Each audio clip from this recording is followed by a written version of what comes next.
Jaipur greater नगर निगम में 150 ward है और 150 वार्डों के अंदर लगातार में 2 से 3 बार हर वार्ड के अंदर नगर निगम आपके द्वार अभियान के तहत हो या फिर औचक निरीक्षण के साथ हो, वहां मैंने निरीक्षण किया और उसमें जन भावनाओं का, लोगों की लगातार जो शिकायतें मिल रही थी, कई प्रतिवेदन भी मुझे प्राप्त हुए शिकायतें, उनको ध्यान में रखते हुए हाल ही में हुई एग्जीक्यूटिव कमेटी की मीटिंग के अंदर हमारे सभी सदस्यों के द्वारा सर्वसम्मति से प्रस्ताव पास किया गया कि जयपुर ग्रेटर नगर निगम में संचालित मीट की दुकानें हो, उनका कमर्शियल लाइसेंस होना अनिवार्य है। यानी जिसके पास में कमर्शियल लाइसेंस होगा उनको ही मीट की दुकान का लाइसेंस मिलेगा। इसके साथ ही जो मीट की दुकान का लाइसेंस मिलेगा तो उस पर झटका और हलाल है वो भी इंगित करना होगा, जिससे किसी की जन भावना आहत नहीं हो, किसी को भी किसी प्रकार का भ्रम ना हो।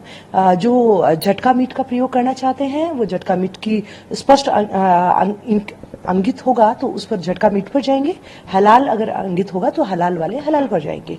तो ये एक सुस्पष्टता लाने के लिए कि व्यक्तियों को पता हो, जो क्योंकि हमारा संविधान के अंदर भी हमारा खान पान उस सब की स्वतंत्रता है कि जो जैसा खाना चाहते हैं उसमें स्पष्टता होनी चाहिए।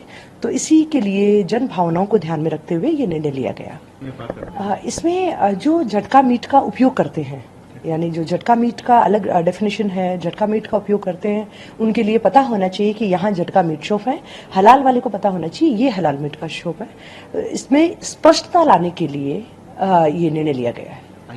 अभी सभी 150 वार्ड के जनप्रतिनिधिगण को भी लेटर लिखा है, उनमें एक पैटर्न निर्धारित करके सूचना मांगी गई है कि आपके वार्ड में कितनी दुकानें हैं संचालित हैं और अवैध है, वैध है, ताकि वो एक इन्फॉर्मेशन डेटा आने के बाद में एक अभियान बनाकर, क्योंकि सावन का महीना है, बहुत पवित्र महीना है, इसके अंदर भी लोगों की जन भावनाएं आहत होती है, चारों ओर गंदगी ना हो।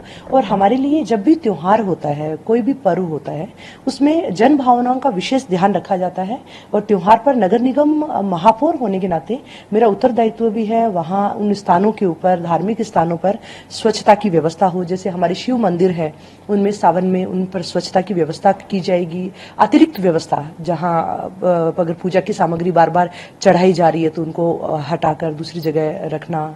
इसके साथ में मंदिरों के बाहर रंगोली बनाई जाएगी, बड़े मंदिरों के ऊपर अस्थायी रोशनी भी करवाई जाएगी, क्योंकि हमारे त्योहार के साथ में स्वच्छता, ये दोनों ही पहलू एक दूसरे के साथ में चलते हैं।